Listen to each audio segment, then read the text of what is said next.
आज मैं आपके बीच में एक ऐसी जानकारी लेकर के आया हूं जिसे अगर आपने सही से सुना और उस पर मनन किया, चिंतन किया, तो मैं दावे के साथ कहता हूं आपको अपनी औकात पता चल जाएगी कि आज हम क्या हैं। वो जानकारी क्या है? भारत स्वतंत्र होने से पहले यहां अंग्रेज शासन करते थे। अंग्रेज भारत को लूटने की नीयत से आए थे और उनको यहां से भगाने के लिए तमाम हमारे बहुजन समाज के देश भारत के लोग वीर सपूत शहीद हुए।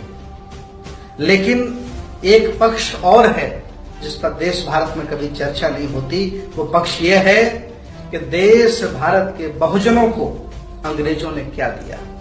आज मैं यही चर्चा आपके बीच में करने वाला हूं कि देश भारत के जो बहुजन हैं उनको अंग्रेजों ने क्या दिया। तो नंबर 1, क्या दिया अंग्रेजों ने, ध्यान दें। और अगर वो न दिया होता तो आज आपकी स्थिति क्या होती, आपकी औकात क्या होती, ये सुनने और जानने की बात है। नंबर 1, अंग्रेजों ने 1795 में अधिनियम नंबर 11 बनाकर देश भारत के शूद्रों को, बहुजनों को संपत्ति रखने का अधिकार दिया। अंग्रेजों से पहले और भी बहुत लोग थे जो देश भारत को लूट रहे थे।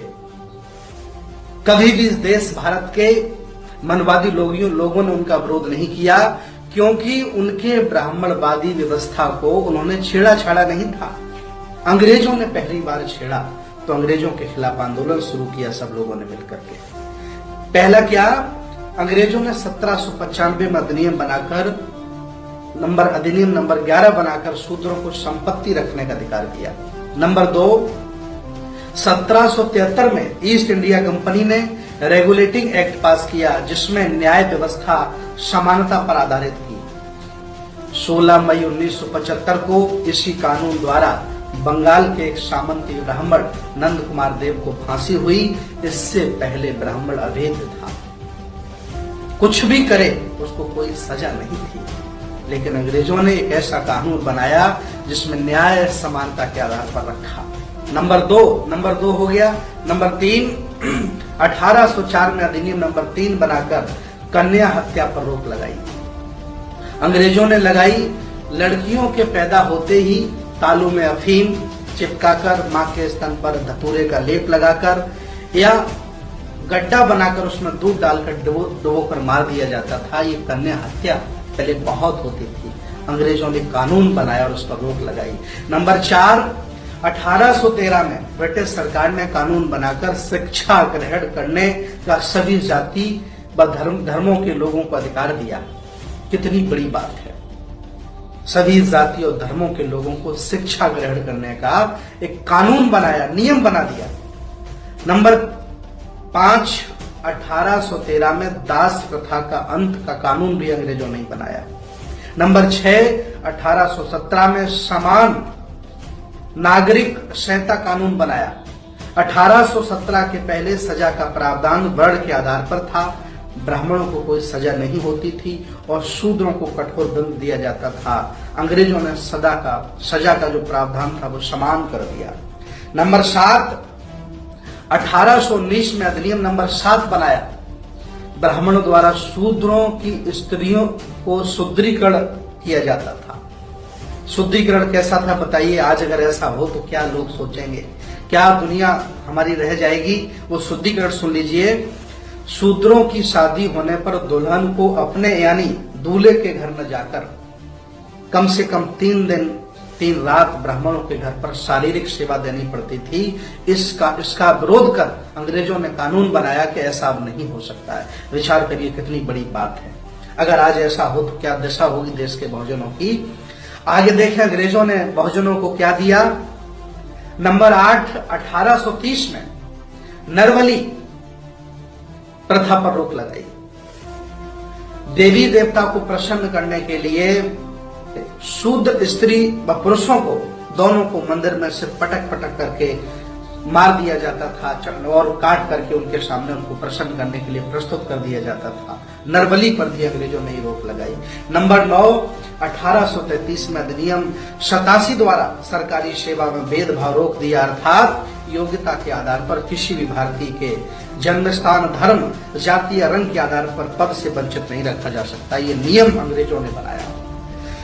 नियम नंबर 10, 1834 में पहला भारतीय विधि आयोग गठन हुआ। कानून बनाने की व्यवस्था जाति, वर्ण, धर्म, क्षेत्र की भावना से उठकर आयोग का प्रमुख उद्देश्य था। नंबर 11, 1835 में प्रथम पुत्र को गंगा दान पर रोक लगाई।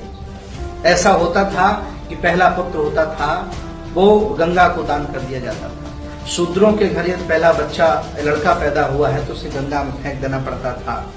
पहला पुत्र क्योंकि हष्ट पुष्ट होता था, स्वस्थ होता था, तो उसे फेंकवा देते थे ताकि वो ब्राह्मणों से कभी लड़ न पाए, और गंगा में दान करवा देते थे। इस प्रथा का भी अंग्रेजों ने रोक लगाई।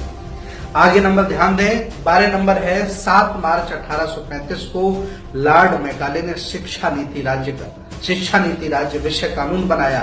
उच्च शिक्षा को अंग्रेजी माध्यम से बनाया। उच्च शिक्षा जितनी भी थी उसको अंग्रेजी माध्यम दिया और सबको समान शिक्षा दी। लेकिन अंग्रेजों के जाने के बाद मनवादी सरकार में आए। उन्होंने शिक्षा को, जो सरकारी शिक्षा थी, उसमें निजीकरण कर दिया तो बड़े लोग ही पढ़ सकते हैं, अच्छी एजुकेशन ले सकते हैं, गरीब आदमी के लिए नहीं है। तो ये अन्याय यहाँ के लोगों ने किया और अंग्रेजों ने किया, बहुजनों के लिए किया। और इसके बाद अंतिम एक बात, आज के वीडियो के लिए बस इतना है।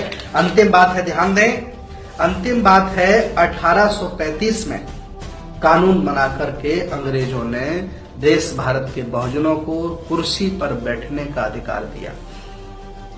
विचार करो, अंग्रेजों के पहले हम कैसे होंगे, कैसे हमारे पुरखे रहते होंगे, क्या मेरी जिंदगी होगी, क्या मेरा सामाजिक, राजनीतिक, धार्मिक स्तर क्या होगा, ये आप लोग अच्छी तरह से जान सकते हैं। ये जानकारियां देश के बहुजनों को होनी चाहिए। ये जानकारियां देश के तमाम 85% लोगों को होनी चाहिए कि पहले हम क्या थे और आज हम क्या हैं, किसकी बदौलत हैं। जिन्होंने छोटा सा शासन किया वो इतना दे गए, और 70 साल से जो शासन कर रहे हैं वो हमसे क्या ले रहे हैं, क्या दे रहे हैं। ये चिंतन का विषय है। मैं अगले वीडियो में फिर आता हूं, तब तक के लिए नमो बुद्धाय, जय भीम।